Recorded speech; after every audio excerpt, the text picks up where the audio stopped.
tarde a todos. Hoje a gente vai começar uma discussão que ficou meio de lado no último tempo aqui no nosso departamento e entre os alunos por conta da questão das chuvas, da eleição para reitor, que é pensar a questão do CPB, que é o Certificado de Produto Brasileiro, que nós, os alunos, não temos conseguido tirar o CPB dos nossos filmes. Então, a ideia seria puxar uma série de discussões, palestras, trazer pessoas para poder falar sobre a questão, para a gente poder pensar a questão do CPB, o problema dele. Então, hoje, a primeira palestra, a gente vai falar sobre direito comercial e direito autoral. Então, eu trago o professor Alex Patê, economista, professor do Departamento de Cinema e Vídeo, aqui da UF. E eu gostaria de me desculpar primeiro pelo cartaz, que acho que não ficou exatamente claro o que era a palestra, que houve uma confusão no título. O título original é Direito de Autor e Exploração Econômica das Obras Audiovisuais, o caso CPB. Queria agradecer ao IACS, o departamento, pelo espaço, pelo tempo, e a UniTV, a WebTV e o NTI pela filmagem e transmissão. Então, obrigado. Vou passar a palavra para o professor. Obrigado. Bem, já foi apresentado. Bem, eu sou economista, vou falar sobre direito de autor hoje, mas sobre uma ótica econômica e não sobre uma ótica jurídica. Então, essa ótica econômica vai estar presente quando eu falar sobre direito de autor. A proposta que foi me colocada pelo núcleo de estudantes, né, daqui da UF, era falar sobre o CPB. Eu creio que existem várias questões ligadas ao CPB que ainda merecem maior reflexão na casa, e para que a gente possa fazer essa reflexão, a gente tem que trabalhar a questão do direito de autor, ou entender o que é exatamente o direito de autor e como se explora uma obra audiovisual economicamente, né? Comercialmente, economicamente, como é que ela percorre o mercado, como é que se constitui o direito de autor, né? A questão do CPB e a dificuldade de se tirar CPB pelos alunos da UF, dos filmes feitos com recursos da UF, decorre essencialmente de uma problemática ligada ao direito de autor, né? Bem, a palestra ela tem duas partes, basicamente. A primeira parte, onde eu vou discutir direito de autor, como é que ele se constitui. Vamos falar sobre direito patrimonial, direito de exploração comercial, até chegar no CPB, especificamente na questão do CPB. Levantando mais questões, e a ideia aqui é levantar uma série de questões e não, eventualmente, passar respostas prontas sobre o que deve ser, porque essas respostas, elas devem, do meu ponto de vista, ser objeto de ampla discussão pelos alunos, pelos professores, né, para ver quais são as melhores possibilidades. Bem, o direito de autor, ou direito autoral, ele é um conjunto de normas legais e prerrogativas morais e patrimoniais, econômicas, portanto, sobre as criações do espírito, expressas por quaisquer meios ou fixadas em quaisquer suportes, tangíveis ou intangíveis, né? Então, tudo aquilo que é objeto de criação, efetivamente, de criação humana, pode ser objeto de direito de autor. O direito de autor é concedido aos criadores das obras intelectuais e compreende os direitos de autor e os que lhes são conexos. Existem também direitos autorais ligados a software, que não é o caso, a gente não vai discutir aqui. E mesmo a direito de autor ligado a cultivares, né? Não é o caso que a gente vai... sementes, cultivares são sementes. A gente vai estar tratando basicamente de obras culturais, de obras artísticas aqui. Bem, o direito de autor, ele protege as ideias. Ele não protege as ideias, especificamente. Ele protege a expressão das ideias. Uma ideia não pode ser objeto de proteção por meio do direito autoral. O direito autoral no Brasil é regido por uma lei, tá, de, se eu não me engano, 98, especificamente. E essa lei está no processo, hoje, de mudança, de discussão para uma mudança substantiva. E essa discussão está desde segunda-feira da semana passada, agora no mês de junho, no site do Ministério da Cultura. Ela está em consulta pública, tá? Ela muda alguns parâmetros da lei de autor, dando mais poder ao autor e corrigindo algumas distorções existentes na lei existente atualmente e permitindo que as obras possam circular de maneira, as obras audiovisuais, as obras artísticas, as obras literárias possam circular mais do que circulam hoje pelo mercado.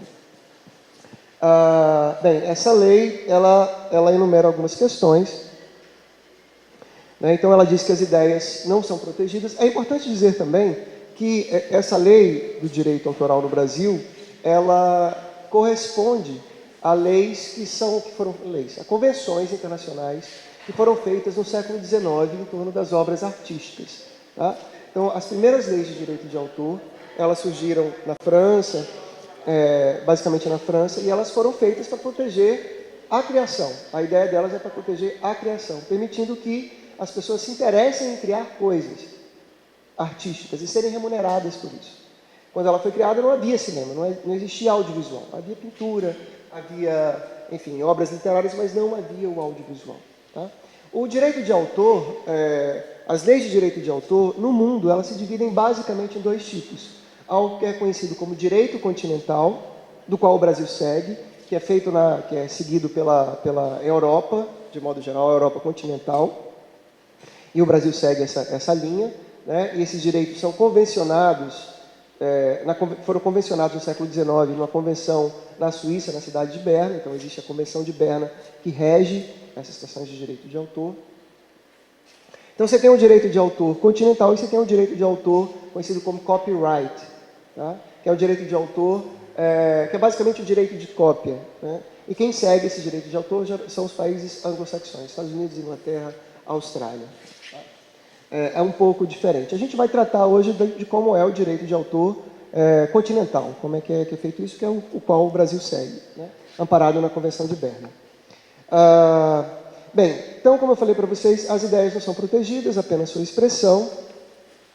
Essa proteção aqui no Brasil é feita quando se trata de uma obra literária, mesmo o argumento de uma obra audiovisual, né, o roteiro. Isso tudo é feito através da Fundação da Biblioteca Nacional. Então, aquele que criou a obra, ele vai na Fundação da Biblioteca Nacional, que tem escritórios em todos os estados brasileiros, e registra essa obra, pagando, se eu não me engano, cerca de R$35. Tá?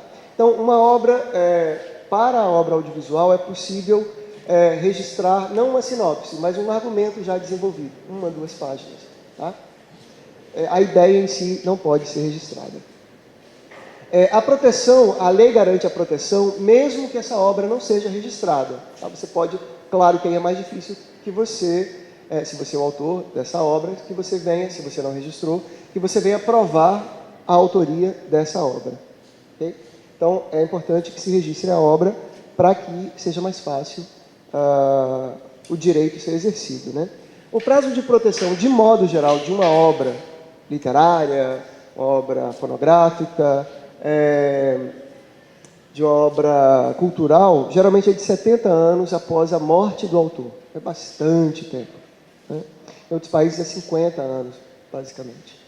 Na obra audiovisual, a proteção se dá 70 anos depois da publicação, ou divulgação, da obra audiovisual e fotográfica. Né? Contados a partir de 1º de janeiro do ano seguinte, a primeira divulgação da obra audiovisual. Bem, o direito de autor, ele é dividido basicamente não é bem dividido, você tem um entendimento de 2 tipos de direitos dentro do direito de autor. Né? Nós temos os direitos morais e os direitos patrimoniais. Os direitos morais, eles são os direitos, são aqueles relacionados à criação da obra, eles são inerentes à criação da obra. Tá? Então, o direito moral, ele é inerente ao autor e sua criação. O titular é sempre uma pessoa física que criou essa obra.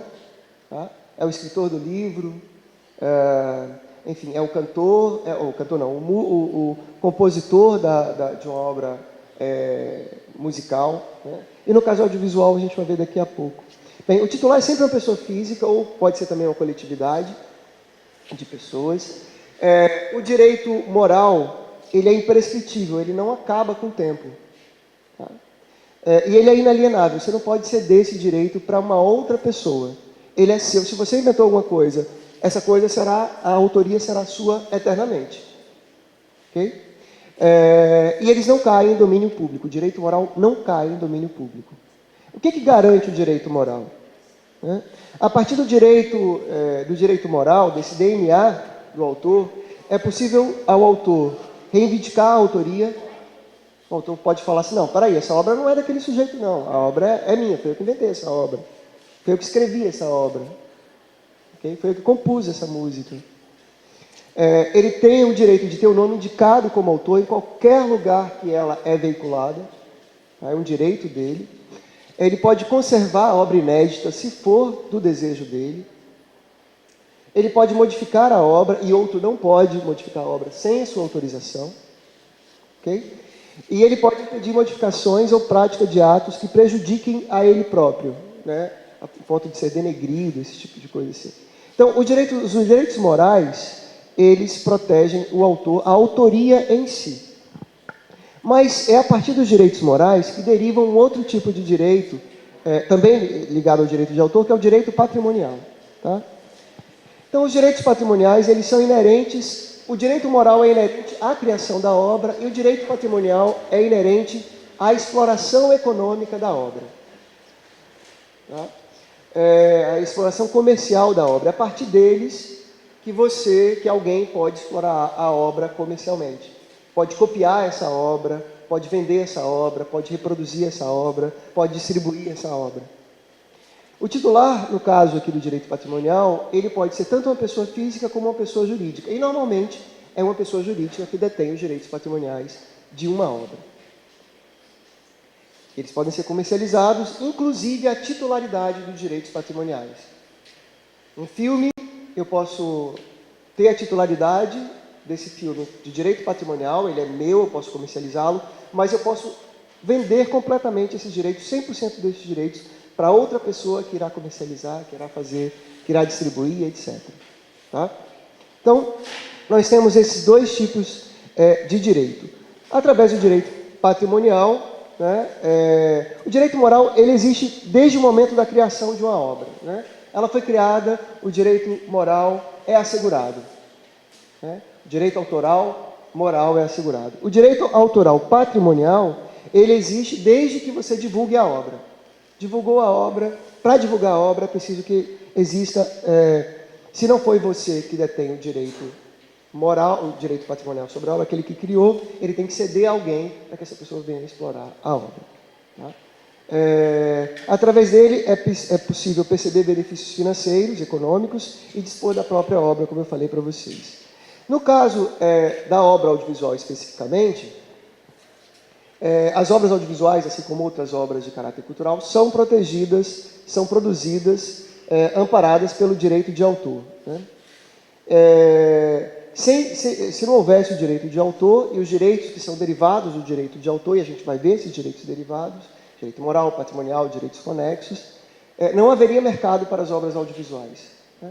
O mercado audiovisual só existe porque ele se dá, a base dele é a negociação sobre direitos. Né? Direito, quando você vai no cinema ver um filme, você está comprando o direito, com o ingresso, está comprando o direito de visualizar esse filme. Você não vai levar o filme para casa.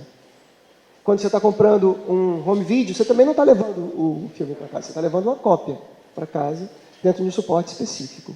Tá? E você está tendo o direito de ver aquela obra dentro de determinadas condições. Lá está escrito com todas as letras que você não pode pegar essa obra, quando você tem um DVD, né, e colocá-la para ser exibida comercialmente.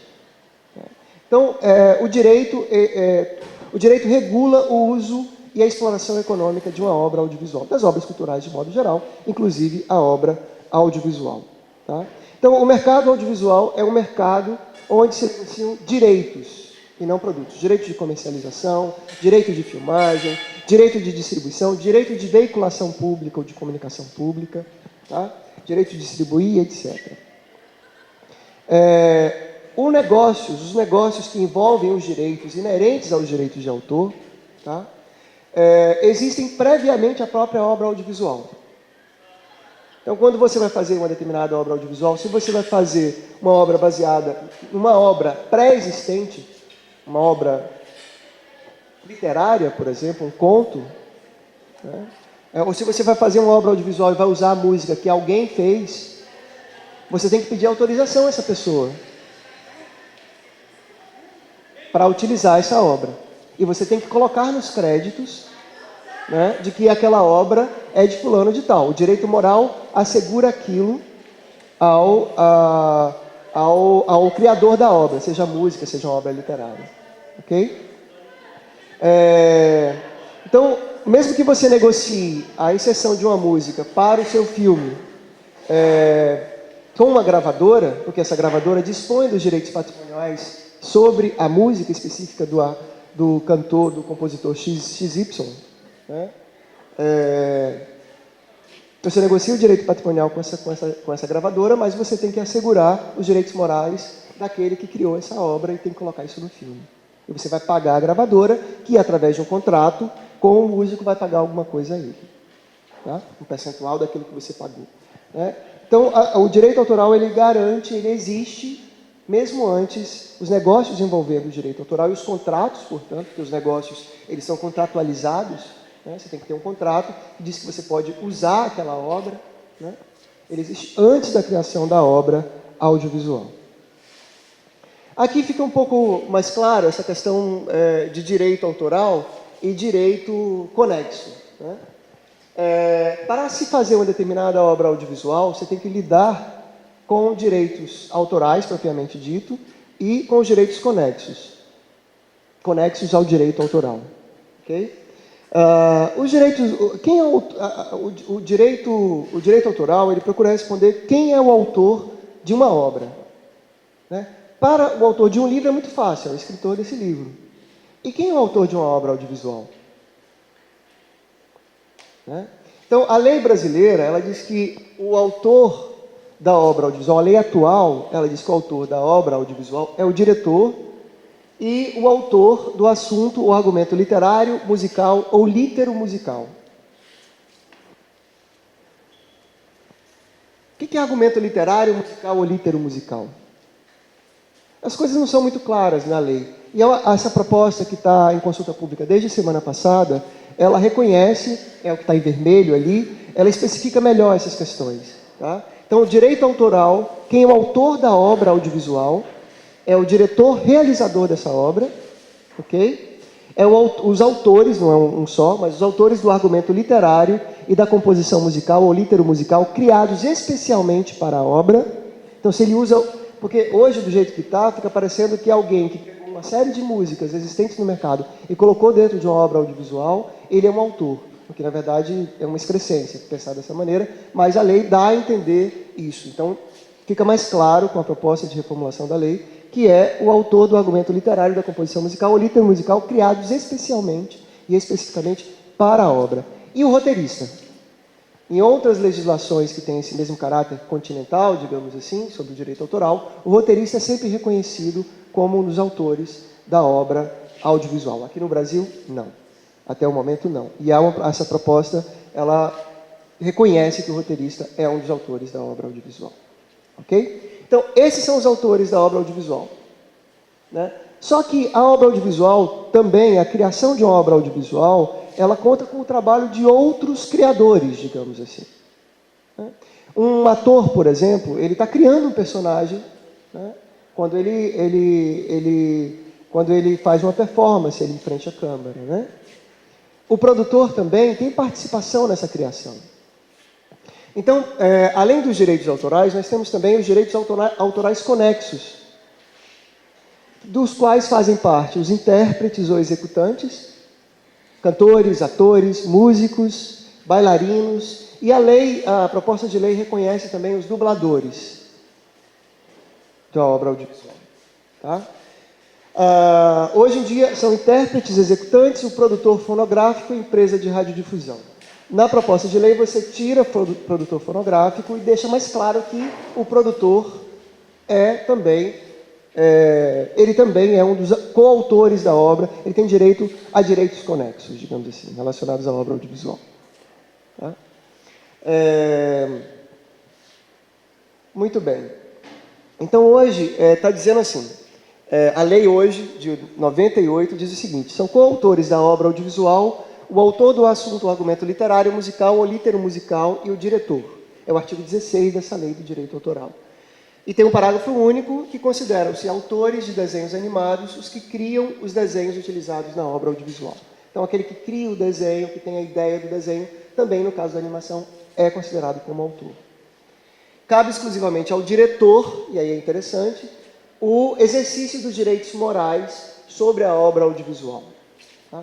É o diretor que tem maior relevância dentro da lei atual sobre os direitos autorais. É ele que negocia esses direitos autorais, em essência. A proposta que está em consulta pública desde segunda-feira da semana passada, ele faz essa mudança com relação aos coautores, incluindo o roteirista e deixando mais claro que é o diretor realizador da obra, e ele diz que os direitos morais da obra audiovisual serão exercidos sobre a versão acabada da obra, sobre o corte final da obra, pelo diretor realizador em comum acordo com os seus coautores. Você dá mais poder aos seus coautores, inclusive o roteirista, né? Que passa a ter também essa função. O reconhecimento do roteirista é algo que os roteiristas reivindicam muito no Brasil há muito tempo e que é comum lá fora, como eu falei para vocês. A execução pública, assim como você tem a execução pública de uma música, né? Essa execução pública dessa música assegura ao compositor determinados direitos, ele recebe, o ECAD vai lá, já ouviram falar do ECAD, né? Já ouviram falar do ECAD? Nunca ouviram falar do ECAD? Escritório Central de Arrecadação. Então, a rigor, se você faz uma festa e veicula certo tipo de música, o ECAD pode ir lá e cobrar de você, porque você está executando esse tipo de música. Cobrar um percentual que deve ir para os compositores. Né? Em outros países, tipo a Alemanha, isso é muito comum. Você está fazendo uma festa, tem que pagar uma taxa. Aqui no Brasil mas você tem um escritório de arrecadação sobre os direitos. Toda vez que uma obra é veiculada, uma obra musical é veiculada, arrecada-se alguma coisa, seja no rádio, na televisão, no cinema. Por exemplo, no cinema, o ECAD vai lá nas bilheterias e pega 2,5% da bilheteria. 2,5% não, acho que é 4% da bilheteria. Os exibidores reclamam muito, porque tira muito dinheiro deles, né? Os exibidores de cinema, especificamente, tira muito dinheiro deles. E eles não gostariam que isso fosse cobrado. E aqui no Brasil isso é cobrado, com essa taxa de 4%, que é maior do que em muitos países. Muito bem. Então, toda obra audiovisual também, ela teria direito, quando ela é veiculada, de ser pago aos autores e aos autores conexos, digamos assim, um pagamento pela exibição pública da obra. Então é comum, por exemplo, quando você está lendo o jornal e está dizendo lá, Globo vendeu a novela tal para tal país, para a Eslovênia, e está chamando os atores para o pagamento de direitos conexos sobre a exibição dessa obra. Porque ela vendeu, então os atores têm direitos conexos. Os produtores também, com essa nova lei, ficam assegurados esses direitos conexos, como existem em outros países, a exemplo da Espanha. Aqui no Brasil, a ideia dessa nova lei é criar, como você já tem o ECAD, mas criar um escritório central, que pode ser o ECAD, mas pode ser outra instituição também, que vai arrecadar esse dinheiro para todo mundo toda vez que uma obra audiovisual é exibida. E aí recebem os atores, mas também recebe o diretor, recebe o produtor, etc. Aí vai ter que ter uma divisão, enfim, para ver quem recebe o que aí dentro. Tá? Hoje só recebe o compositor da música, mas a rigor, em teoria, todo mundo poderia receber, os autores todos da obra audiovisual. A gente está falando aqui dessa exibição pública, né, da obra audiovisual, ela assegura algum pagamento para os autores, no sentido que eles são detentores dos direitos morais sobre a obra.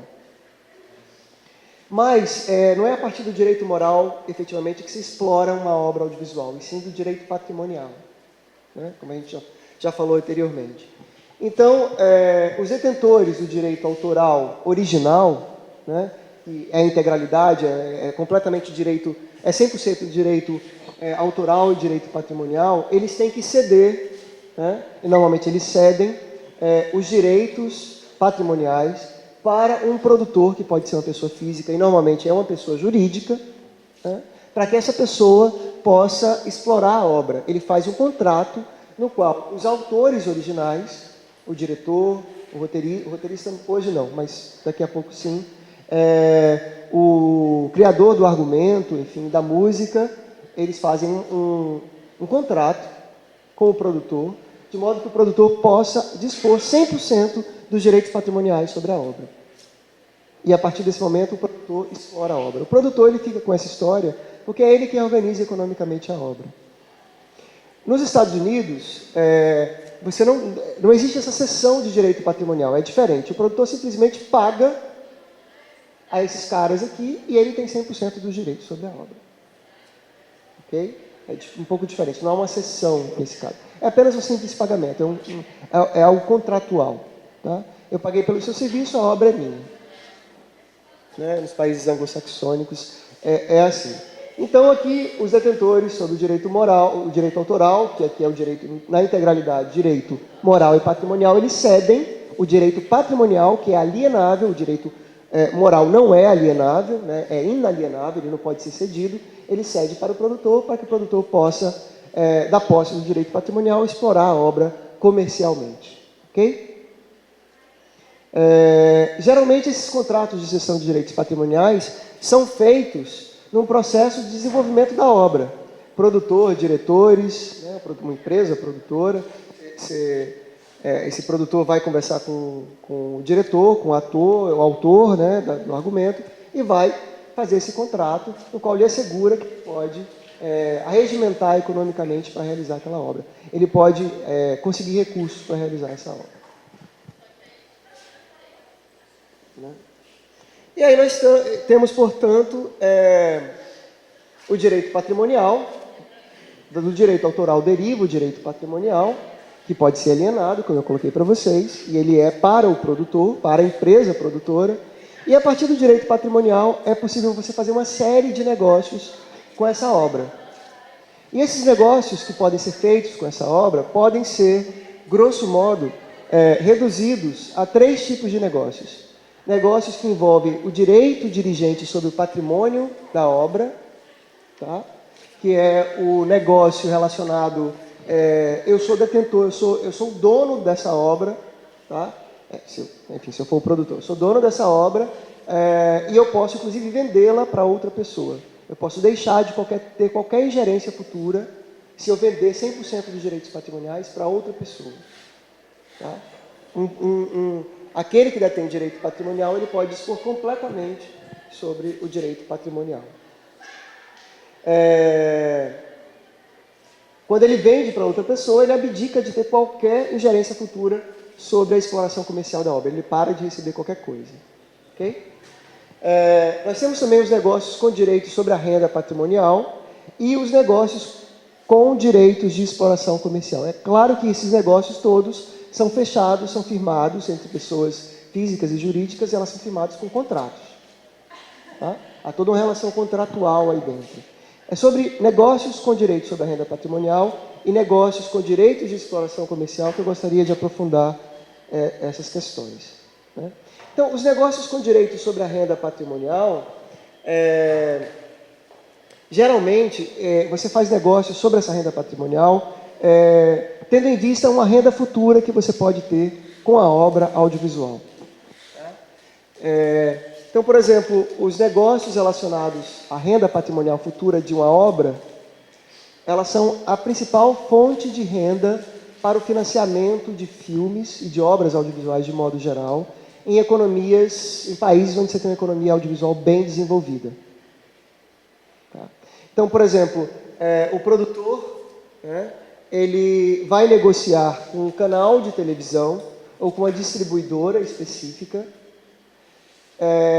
o pré-licenciamento ou a pré-venda dos direitos de exibição ou de distribuição desse filme, ainda no momento que ele está sendo feito.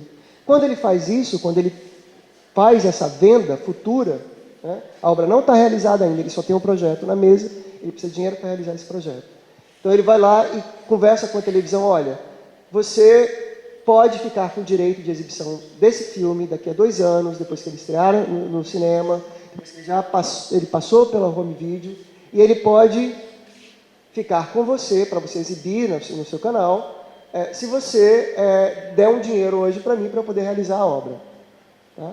Então, quando ele faz isso, ele está deixando de receber, ele está recebendo agora para deixar de receber no futuro. Ele está, uma renda que ele poderia receber no futuro, vendendo para uma série de televisões, não apenas para uma, ele está deixando de receber para receber agora.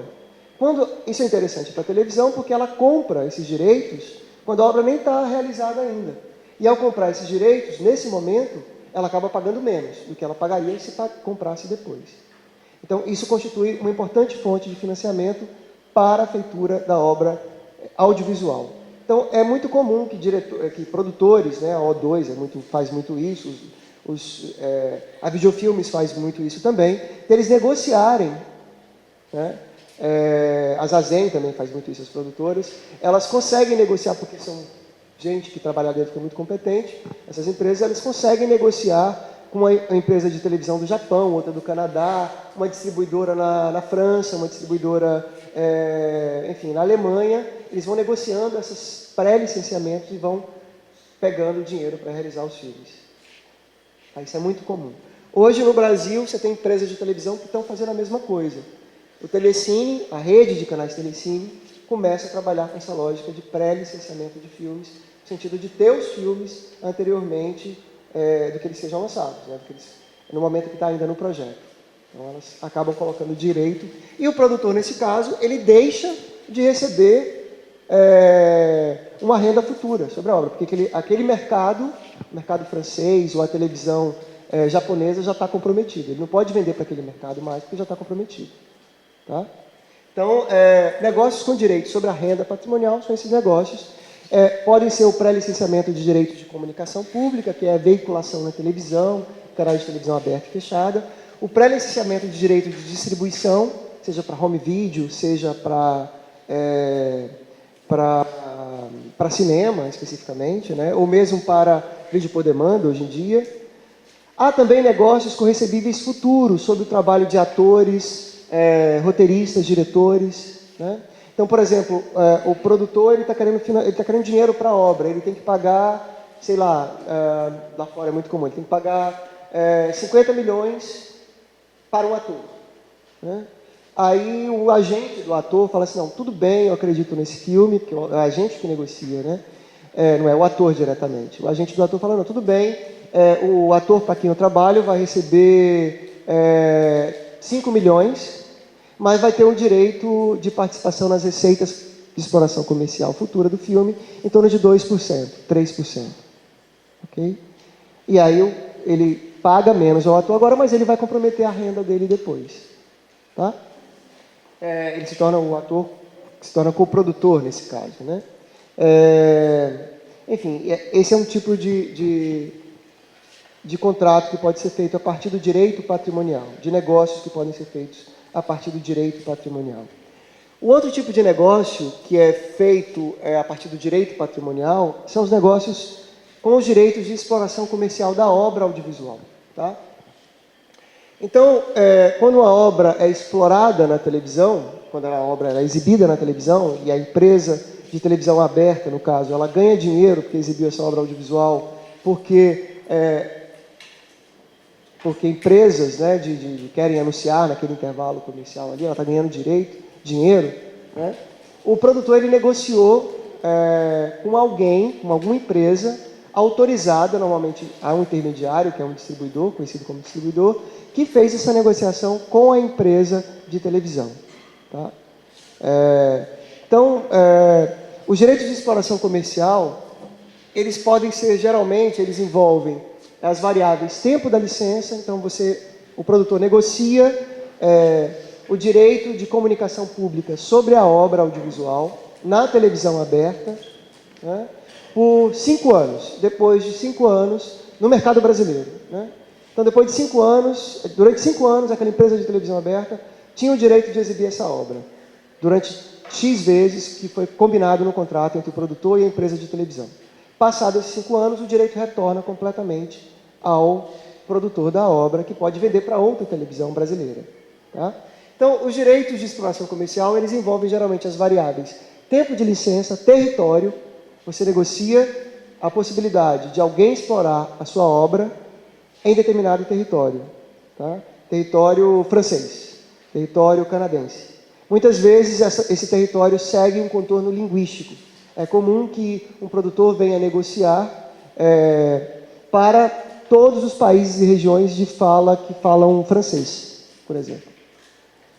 Tá?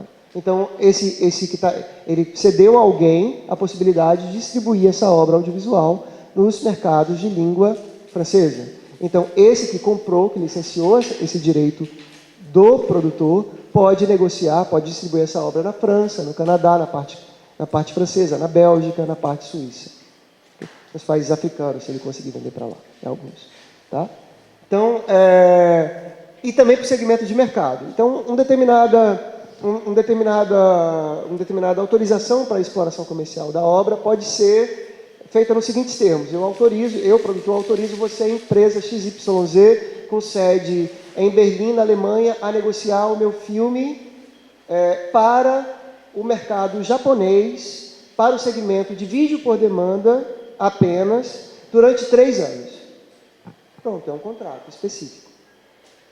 Você negocia assim, levando em consideração, normalmente, território, tempo e segmento de mercado. Vídeo por demanda, home video, enfim, exibição em salas de cinema, ou enfim, televisão aberta ou televisão por assinatura. E quando o produtor negocia isso com esse autorizado a distribuir naquele mercado, o produtor não pode negociar com mais ninguém para vender para aquele mercado. Absolutamente ele não pode negociar com mais ninguém, porque senão ele queima o filme dele. E a gente ouve comentários de produtores brasileiros que pegaram 3 agentes de venda para negociar com o mercado de televisão inglês. Então, assim, você tem agentes de venda negociando com 2 agentes de venda negociando com a televisão. Isso não existe, isso não é profissional, isso é incorreto, isso é má fé. Ok? Então, são os direitos de exploração comercial. Uma coisa que é muito importante a gente dizer é que o direito patrimonial, a partir do qual são negociados, o direito dirigente, o direito de exploração comercial, o direito sobre a renda futura, o direito patrimonial não garante por si só a renda sobre a exploração econômica da obra audiovisual. Então, por exemplo, um produtor ele pode ter 100% dos direitos patrimoniais sobre a obra. A rigor você pensa assim, poxa, ele tem 100% dos direitos patrimoniais sobre a obra, toda vez ele não tem coprodutores. Todo o dinheiro que entra, você pensa assim, vai diretamente para o bolso dele, não tem que dividir para ninguém. Mas não é bem assim. Pode não ser assim. Caso o produtor ele aliene, ele venda os direitos de exploração comercial de maneira desvantajosa, ou ele venda os direitos de renda futura sobre a obra de maneira desvantajosa. Então, um produtor pode ter 100%, o Zaga, ele é produtor, ele pode ter 100% dos direitos patrimoniais sobre a obra, e ele pode ter cedido 100% da renda dele para o Jeovã. E ele não vai receber nada. Ou receber 10% ou 5%. Então, os direitos, ou pode dar 50% para você e 50% ficar com ele. Então, os direitos de exploração comercial, eles são muito importantes, os direitos sobre a renda futura. Um bom produtor, ele precisa conseguir, então, recursos para a sua obra, para realizar a sua obra, e meios para explorá-la depois que é feita a obra, sem abdicar em demasia das receitas que a obra audiovisual pode gerar. Ele tem que conseguir fazer bons contratos. Para fazer bons contratos, ele tem que entender de contratos, como funciona o mercado. E se ele tiver a ajuda de um advogado, um bom advogado que entenda o mercado, coisa que é raríssima, ele então está bem calçado. Ok? Bem, e onde é que entra o CPB nessa história toda? Por que eu estou falando dessa história toda e o que isso tem a ver com o CPB? O CPB, para que serve? É importante primeiro a gente dizer para que serve. O CPB é como se fosse uma certidão de nascimento da obra. Ele diz mais ou menos quem é o pai da obra. Como certidão de nascimento que cada um de nós tem, diz quem é o pai, quem é a mãe, quem é o avô e tal, nasceu em tal lugar, parto normal, sei lá, não sei se diz isso, mas enfim. Tal hora, que você tem um signo tal. Mas, enfim, o CPB, ele dá essa certidão de nascimento da obra, dizendo quem foram os autores, quem é detentor do direito patrimonial sobre a obra, etc. Existe o CPB para qualquer obra brasileira não publicitária, tá?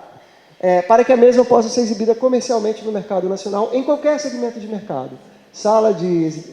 Exibida comercialmente, ok? Sala de exibição, alguém vai ter lucro com essa história. Comercialmente quer dizer que alguém vai ter lucro. Sala de exibição, televisão aberta, fechada, home video, vídeo por demanda, exige o CPB para que ela possa ser exibida. O CPB quem tira é o produtor da obra. Tá?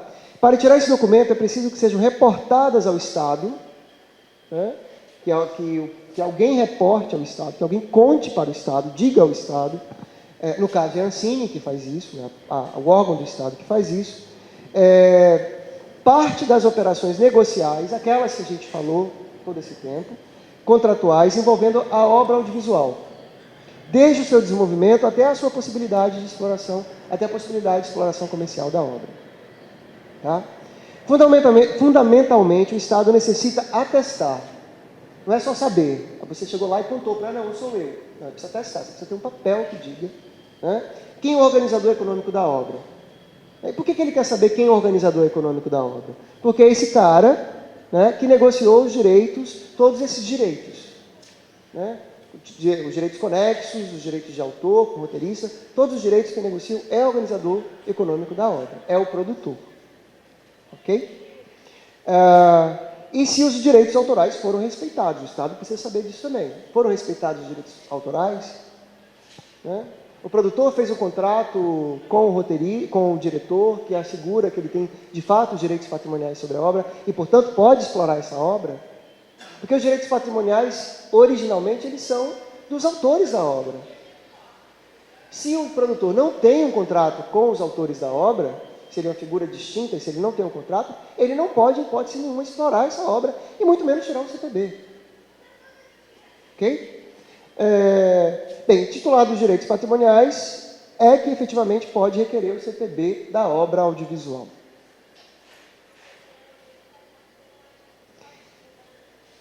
Vocês entenderam a relação agora entre CPB e toda essa história que eu contei, ou ainda está difícil?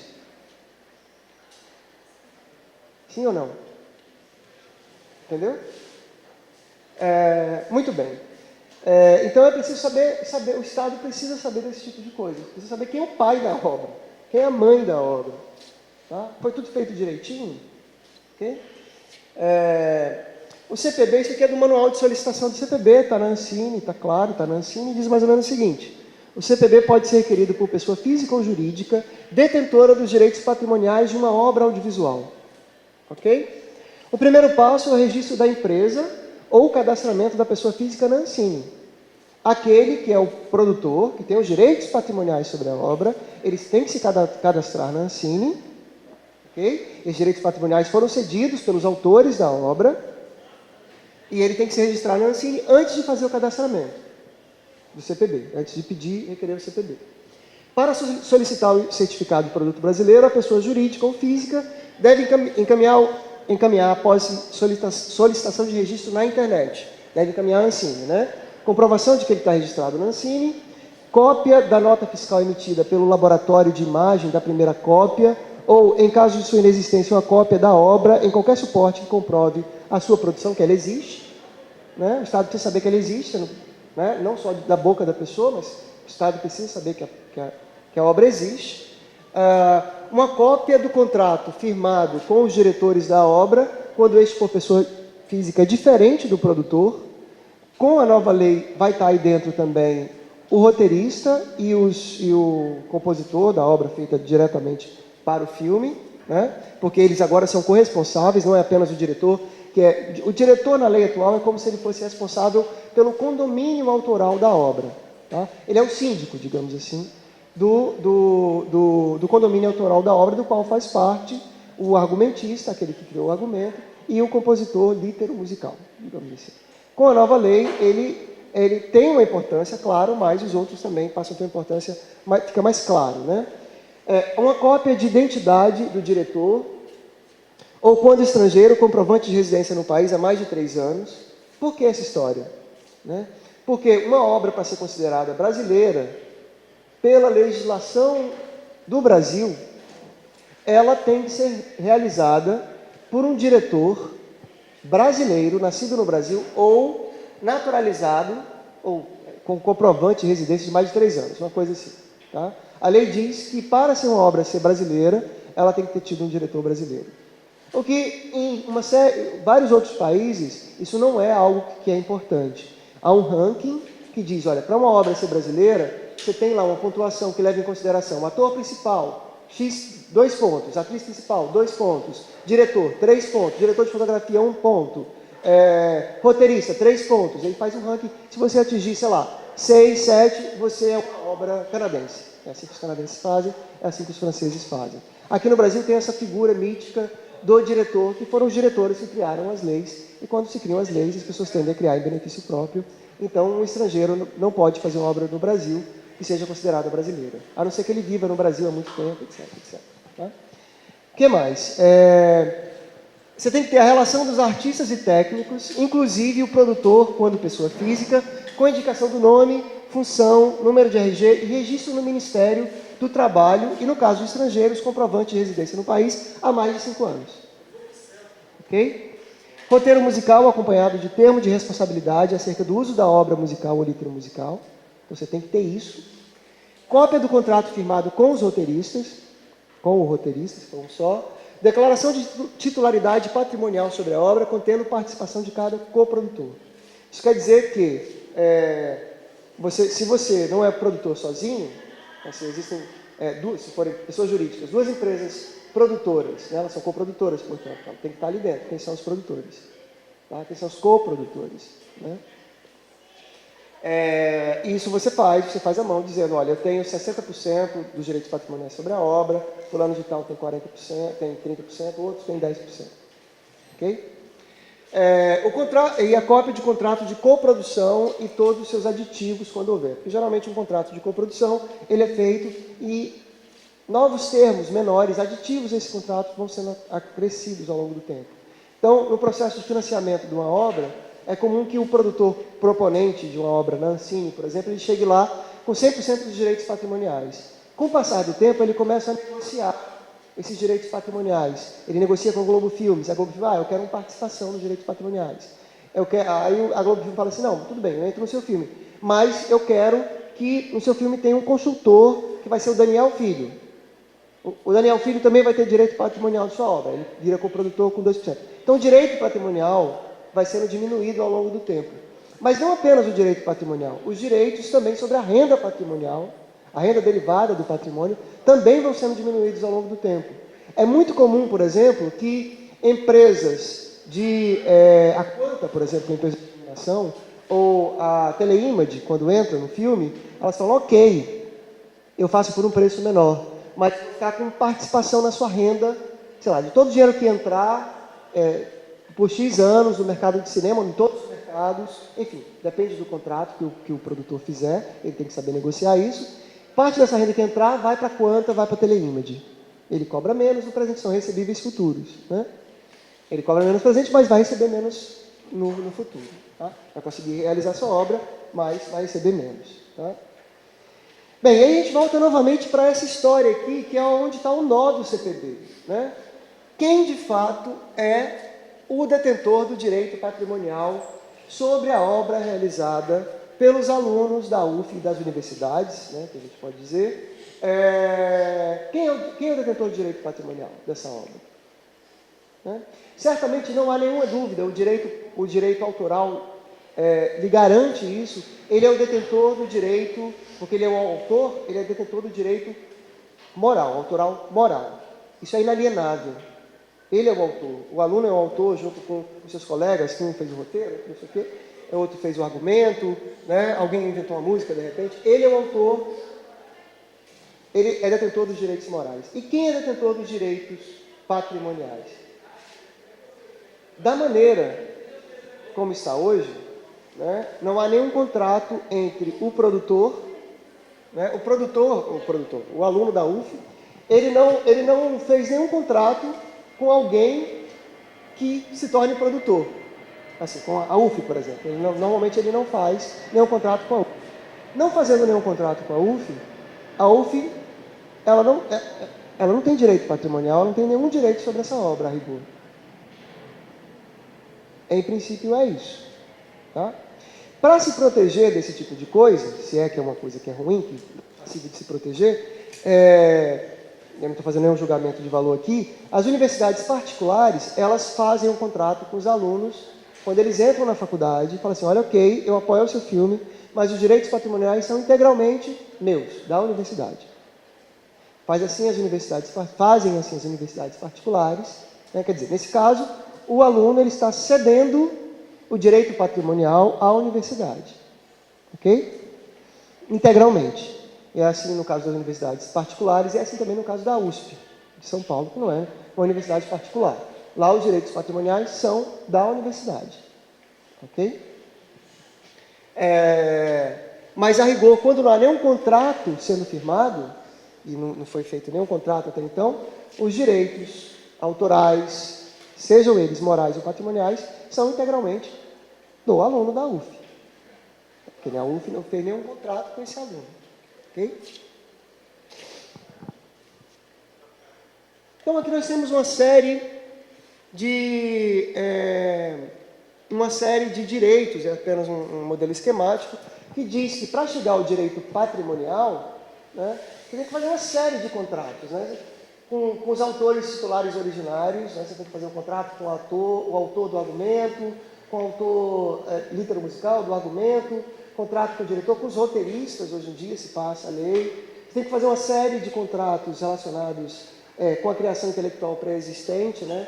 Contratos para a cessão de direitos de utilização de elementos de obras protegidas, tipo uma música, uma cena de um filme, contrato para aquisição de formato de obra audiovisual. Se você está fazendo um Big Brother, por exemplo, você tem que ter esse contrato com a Endemol, que é a detentora dos direitos originais sobre o formato.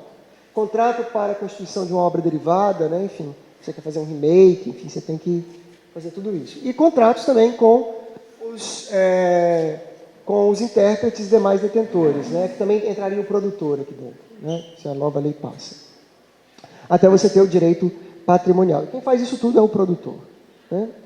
Bem, a pergunta novamente se impõe: quem detém os direitos patrimoniais sobre as obras realizadas, obras audiovisuais realizadas na universidade? E para responder essa questão, acho que tem uma série de questões que precisam ser levantadas. Quando eu digo para vocês, hoje em dia é o aluno, né?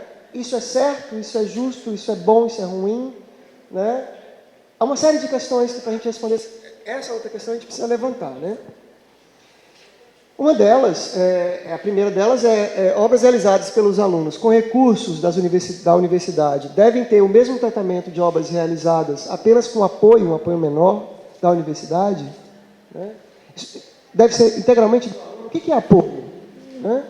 Deve haver participação patrimonial entre as partes, né? Em algumas universidades é decidido, não, você pega dinheiro aqui, mas a obra é minha, o direito patrimonial é meu, da universidade, né? Se for universidade, né? Ou então haveria a possibilidade de você dividir, 50% é meu, 50% é seu.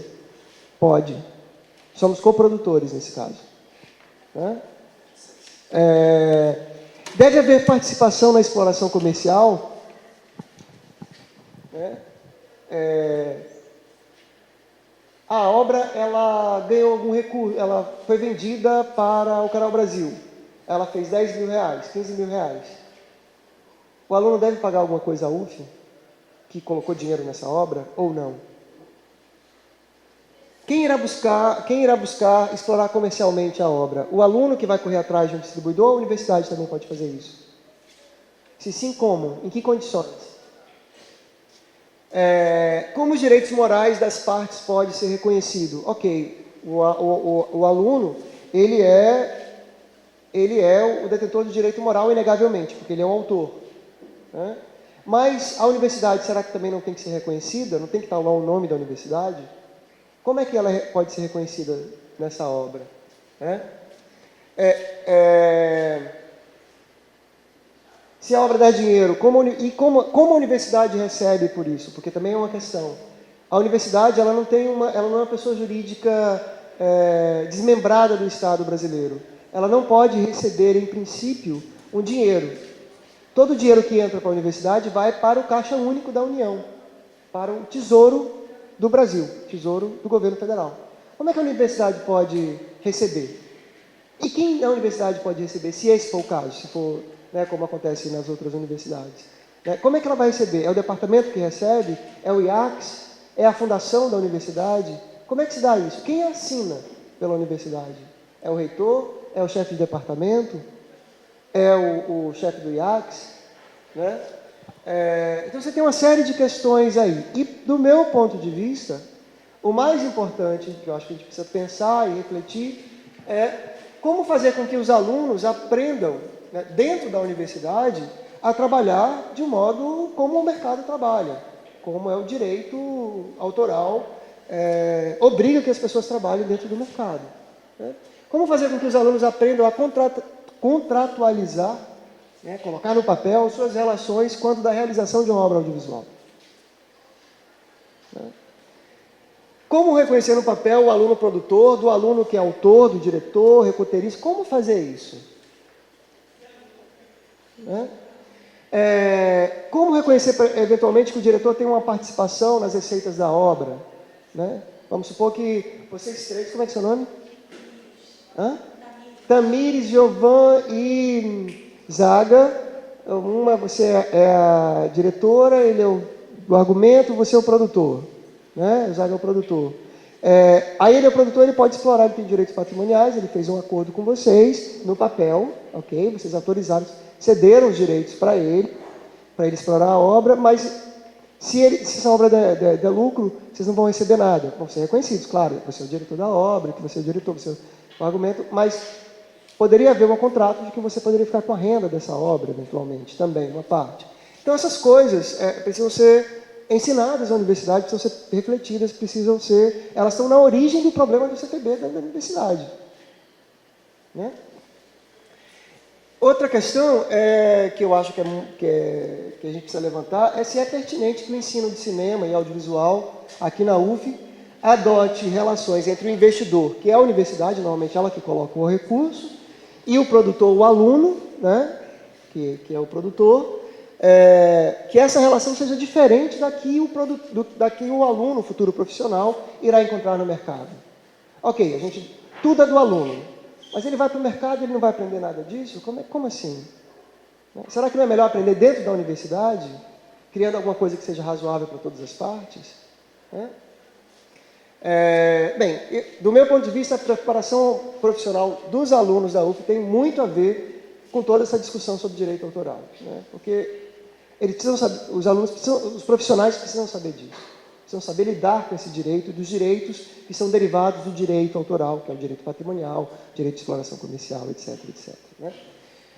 E como é que você constrói o razoável? Né? E aí você tem umas... Ops! Faltou uma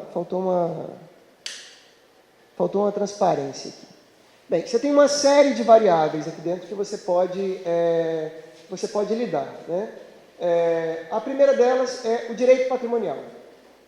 Direito patrimonial, de quem é o direito patrimonial? É do aluno, é só da universidade, é compartilhado. Se for compartilhado, em que percentuais? Né?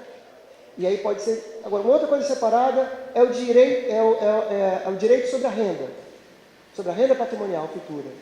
Né? Se der algum dinheiro, de quem é esse dinheiro? É integralmente do aluno? É do aluno e da universidade? É só da universidade?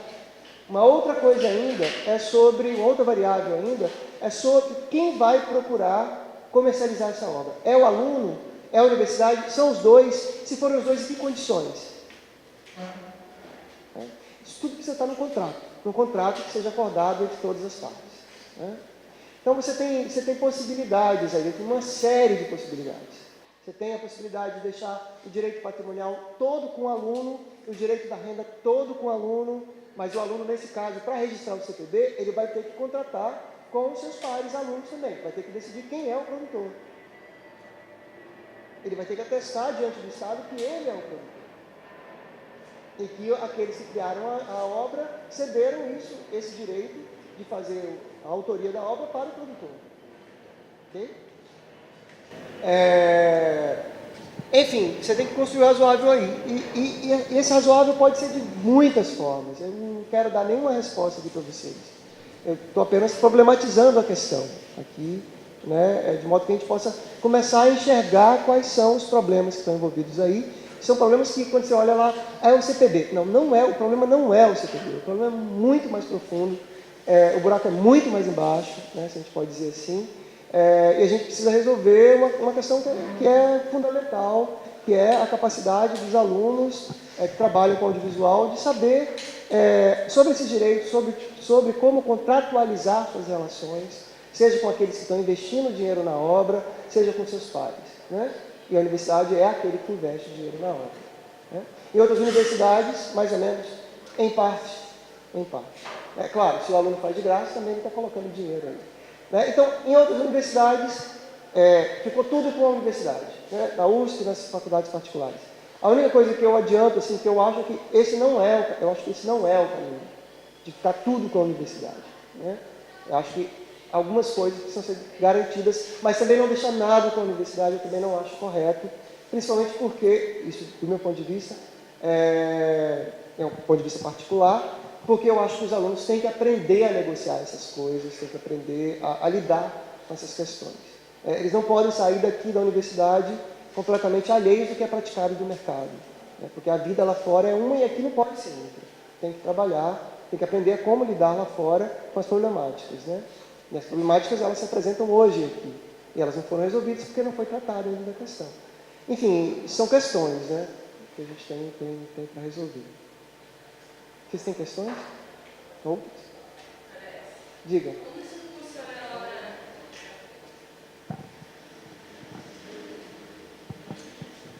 Eu queria saber se você, por acaso, tem uma noção maior de como funciona na USP, quem recebe esse dinheiro? Se você falou se é lá o departamento deles, ou se é a faculdade, se é a universidade.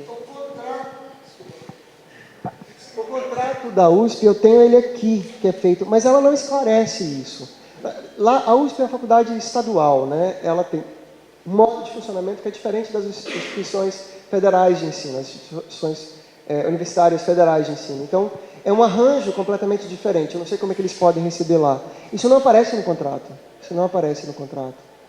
Como o dinheiro da própria universidade, como a obra é da própria universidade, é ela que gere. Mas eu não saberia dizer como que ela gere, entendeu? Esse contrato foi feito por uma advogada, deve ter recebido para fazer isso, alguém que entende de cinema, dá aula na FAAP até, a Luciana Rodrigues, e foi feito a pedido depois que se entendeu que a obra é da universidade, então foi colocado isso, ok, enfim, bola para frente, entende? Nas particulares é sempre assim. Então é preciso construir o razoável. O que é o razoável? Eu não tenho resposta. Eu acho que constrói isso razoável dentro de um processo de discussão, né, do qual, quanto mais as pessoas se apropriarem dessa discussão, né, melhor para a própria discussão e para a própria solução do problema.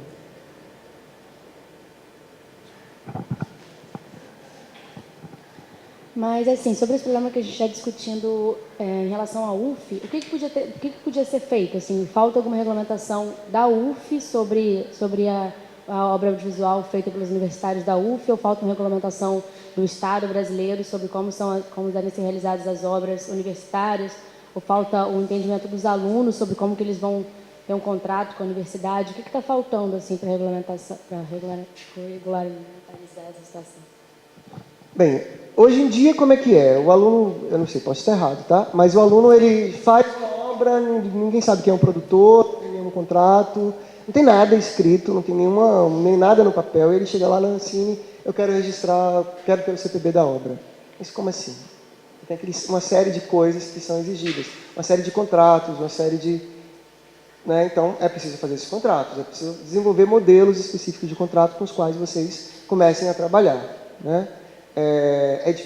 Não é trivial, né? Então você precisa, eventualmente, se a gente tivesse a universidade, a faculdade de Direito aqui do lado, a gente poderia fazer um trabalho em parceria e desenvolver essas coisas, né? Os estudantes daqui poderiam procurar o de lá para desenvolver essas coisas, mas essas coisas são importantes, fundamentais, eu diria. Então eles chegam lá e... mas essa obra não foi realizada na universidade? Foi. Mas quem é detentor do direito patrimonial sobre essa obra? Os autores, eles cederam para alguém? Não tem nada no papel. Não tem nada, absolutamente nada. E é esse o problema, não ter nada.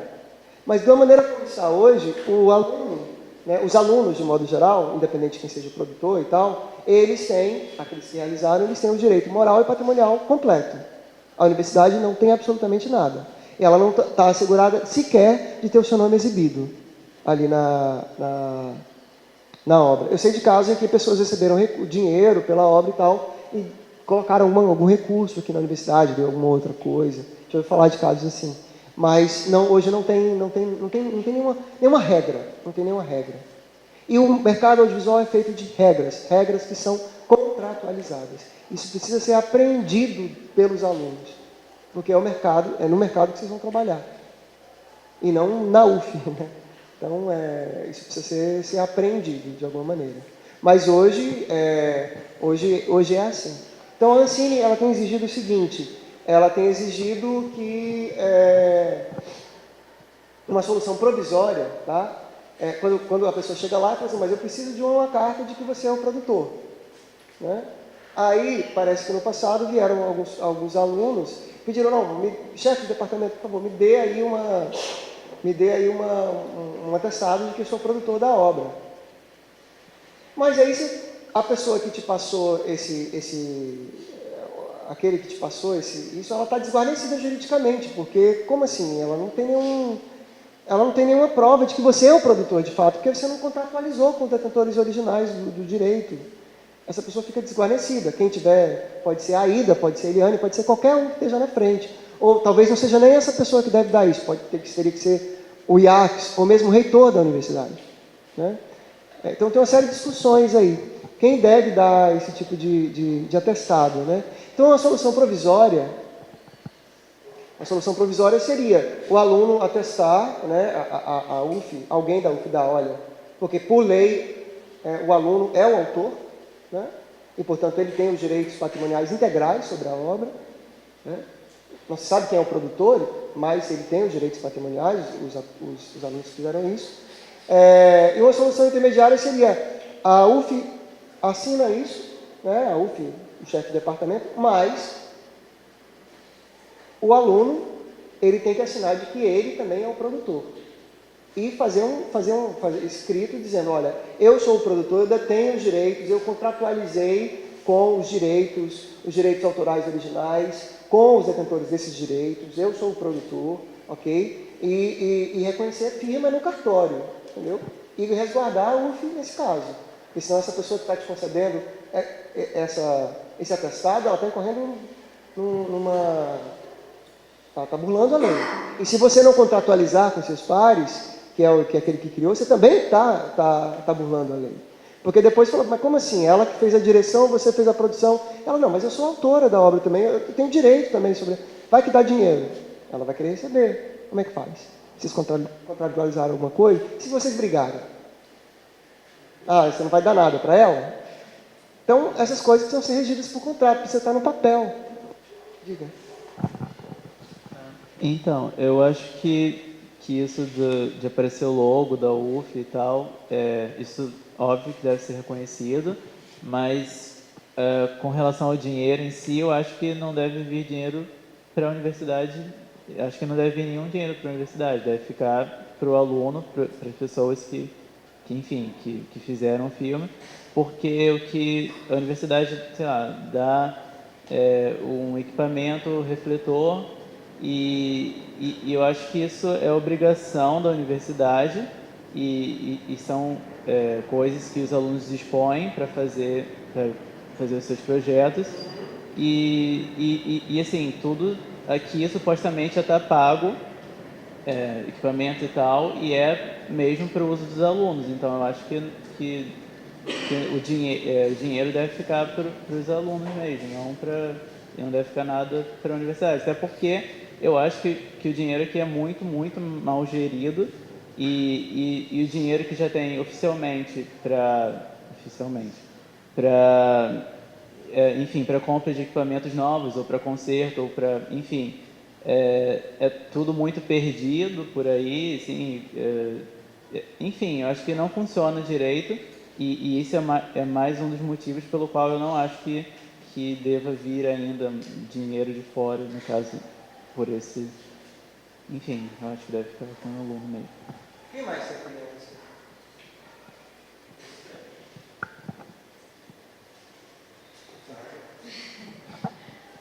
Na verdade, uma situação meio complexa, que acho que cada um tem uma parte, não é só simplesmente o refletor que a gente tem, a câmera, também tem contratos com laboratórios, às vezes, que é outro serviço que a gente utiliza da universidade, mas a universidade não assegura o financiamento inteiro do filme, porque mesmo que a gente tivesse assim, um altíssimo nível de equipamento na faculdade, que a gente tivesse sempre os contratos de laboratório, Labocine, funcionando, tudo funcionando, a gente não assegura, por exemplo, não há a direção de arte. É uma coisa que a universidade não põe verba nenhuma. Qualquer filme que a gente vai fazer, a gente precisa fazer direção de arte, a gente precisa de alguma verba nossa.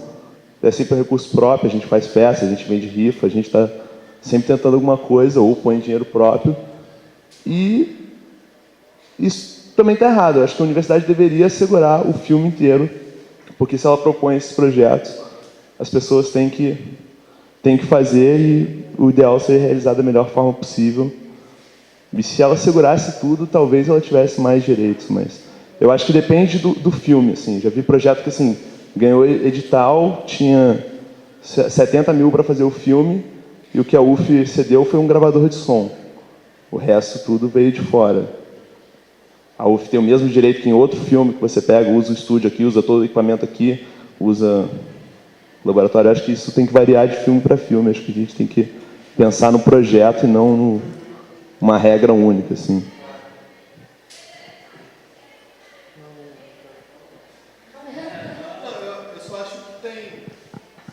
Eu só acho que tem também a questão da formação que a universidade te dá, entendeu? Porque você faz o filme, tudo bem que, por exemplo, o Zago colocou muito bem pesado, assim, né? Que às vezes a UF só te cede o gravador de som, te cede o mínimo de equipamento. Mas também tem toda uma outra carga que a UF investe em você, sabe? Toda a sua formação é tirada daqui. Então, tipo, isso não é um material palpável, sacou? Isso não é uma câmera que você vai usar, mas é também um capital, sabe? Que você coloca no filme. Quem te dá isso é a universidade, não é você. Entendeu? Tudo bem que você que estuda e tudo mais, mas se não fosse pela universidade, provavelmente você não teria isso. Então, eu acho que a universidade tem uma parte do direito, justamente por isso, que ela cumpre parte do papel dela, assim, também. Pode ser mal, pode ser, entendeu? A gente gostaria que fosse mais, mas ela tá mais presente às vezes do que a gente imagina, eu acho. Entendeu? O que você acha?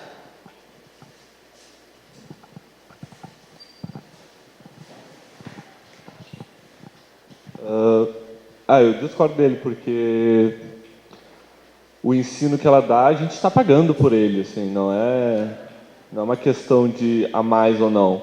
E sobre a questão de pagar, dar parte do dinheiro para a UF, eu acho que, se for filme de cadeira, eu acho que a UF não deveria receber, a não ser que ela ajude filme fora extracurricular, assim, porque da cadeira faz parte da tua formação, então ela tem que bancar, assim, sei lá.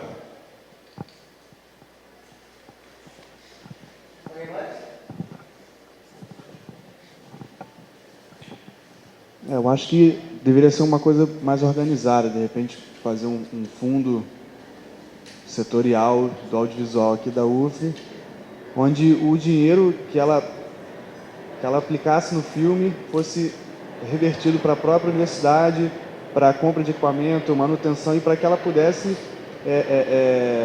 reinvestir em novos filmes de outros alunos. Com isso, os alunos fariam projetos, teriam editais, de repente, para não, de repente, disponibilizar recursos para um filme que, de repente, não vai retornar, entende?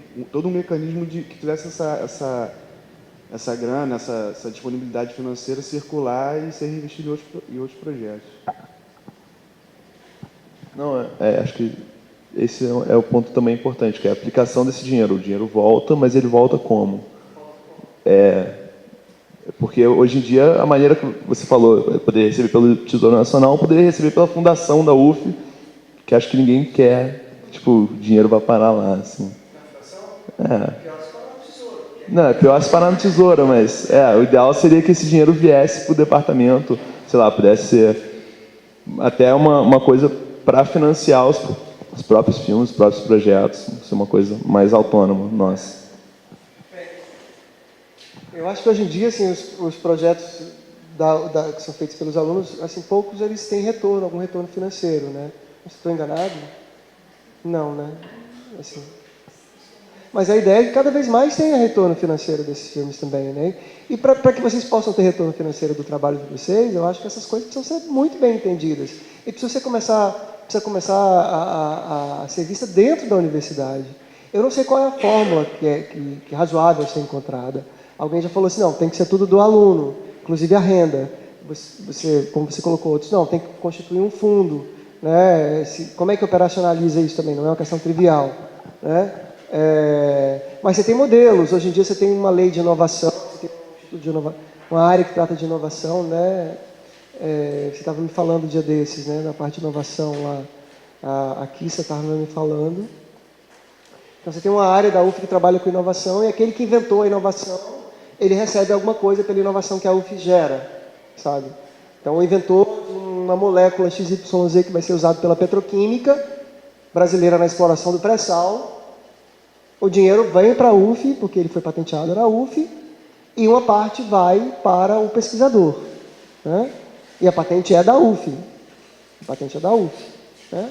É assim que funciona, eu estou falando para a inovação de modo geral, eu estou falando é assim que funciona em todas as universidades dos países desenvolvidos sérias. Né? O fruto do trabalho que é por um pesquisador, que é realizado dentro da universidade, ele, quando se trata de inovação com aplicação comercial, ela retorna para a universidade. E a universidade consegue fundos para se gerir. Quando a gente fala, a gente pagou tudo, mas não foi a gente que pagou tudo, é um monte de gente que pagou tudo e que está deixando de ter uma série de coisas para financiar o estudo de vocês. Né? Quer dizer, ok, mas nada é de graça, o dinheiro sai de algum lugar. Né? O dinheiro da universidade é um dinheiro público. Se a gente puder reduzir a quantidade de dinheiro público que tem aqui dentro, um pouquinho que seja, porque esse dinheiro pode ser utilizado em outras coisas, para comprar papel, para eu dar prova para vocês, porque não tem, seria melhor, não seria? Porque não tem. Né? Você tem papel branco, você não tem papel pautado. Né? Às vezes vocês fazem prova com papel do caderno. Né? Então, assim, essas coisas, o dinheiro ele sai de algum lugar, ele sai do bolso, não é só do bolso dos pais de vocês que financiam, não, ele sai do bolso de um monte de brasileiro que é muito mais pobre que vocês. Né? Então, assim, muito pobre mesmo. Então, essas questões têm que ter, de ponto de vista ético, também tem que ser sopesadas, né? Mas é um ponto de vista particular, esse meu, eu admito, enfim, essa é uma questão particular. Então, assim, não tem solução pronta. É preciso discutir, Essa discussão que eu estou tendo aqui com vocês, ela é uma discussão preliminar que foi feita até com os professores da UF. Vocês adiantaram essa questão. E eu estou discutindo isso com vocês, com os professores também tem que se discutir esse tipo de coisa. O que é razoável? Né? E tem os professores não. Tem os professores falam, não, tudo deve ser do aluno. Né? Eu acho que, em princípio, eu tendo a achar que nem tudo deve ser do aluno. Acho que tem que repartir alguma coisa, de maneira razoável. Eu não sei exatamente o que. O que é razoável? Diga.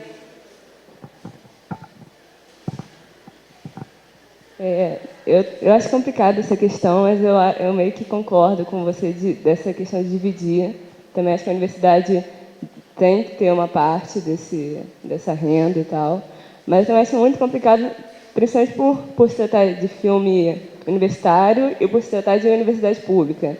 Então, é dos dois lados, assim, tipo, tanto para dar dinheiro para a universidade quanto para o aluno. E, assim, eu acho que falta realmente uma organização, porque tanto para a universidade a gente não sabe para onde vai esse dinheiro, porque, enfim, a gente não tem... Assim, se tivesse, sei lá, um contrato interno, sei lá, na universidade, que acertasse que esse dinheiro vai para a universidade, para a melhoria das nossas condições e tal, seria até, realmente daria até mais vontade de você ajudar, assim, mas, enfim, como não tem nada, você não sabe para onde vai, se vai para essa fundação aí, que, enfim, não sei como é que funciona também.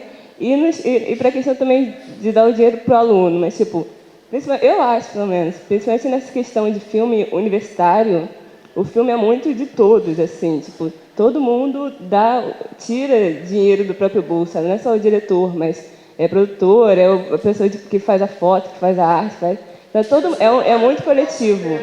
é muito coletivo. E também, e aí, não seria o caso, então, de ter um contrato que distribuísse dinheiro igualmente, assim? Porque também, se der só para o diretor, eu acho que ficaria injusto para as outras partes que contribuíram também para esse filme e, tipo, não receberiam nada em troca. E mas eu não sei, assim, eu acho muito complicado pelos dois lados, né? Para onde vai o dinheiro, como ele é distribuído, para que ele é usado, e tudo. Você coloca duas questões aí, Mariana. A primeira delas é essa questão da contratualização. Isso vocês precisam aprender a fazer, porque vocês vão viver isso o tempo todo no mercado. Vocês precisam aprender a fazer, sabe? Ok, o cara que fez a luz não cobrou, ele não é autor da obra, ele não vai receber, enfim. Não sei, sabe? Aí também não tem tanto dinheiro assim, mas é preciso descrever isso de alguma maneira, colocar no papel, sabe? Essas coisas precisam ser aprendidas por vocês. Porque é preciso ter a figura de um produtor, aquele que organizou a obra. Quem é? Né? O Brasil precisa, o audiovisual brasileiro precisa de bons produtores. Quando numa sala de produção, fala assim, quem quer ser produtor e ninguém levanta a mão, tem uma coisa errada, sabe? Tem uma coisa muito errada. E quem vai arregimentar os filmes do monte de diretor que vai sair da UF? E quem vai conseguir dinheiro para fazer esse monte de filme, do monte de cineasta que vai sair da UF, sabe? Então, assim, não é errado, absolutamente errado, escandaloso, não é, mas você tem uma questão que precisa ser pensada, né?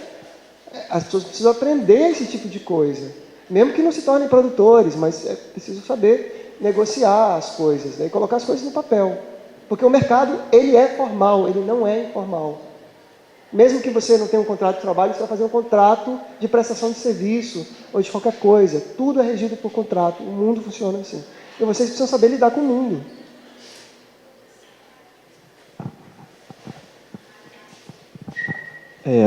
Eu não consigo ver uma saída para essa questão sem uma reforma curricular, com definições de um curso, por exemplo, um curso de produção, um curso de iluminação, um curso bem definido isso, porque como você vai dizer que o cara é o produtor institucionalmente? Eu conheço muito bem a Unirio, Faculdade de Artes Cênicas da Unirio, e lá funciona de uma outra forma, completamente distinta. Você tem um curso de cenografia, que é um curso de cenografia, realmente. Você tem um curso de figurino, você tem um curso de direção, que você faz uma transferência interna para esse curso de direção, e você tem o curso de formação de atores. E quando você monta o espetáculo, você congrega essas pessoas e cada um tem uma função muito bem definida. E funciona muitíssimo bem, muitíssimo bem. Assim, o currículo da UF é muito estranho, ele é muito voltado para a realização, para o realizador. Então você fica num balaio de gato, todo mundo tenta arranjar um lugar e de uma forma que é meio que quem não quiser ser diretor fica meio sem chão. Você está entendendo?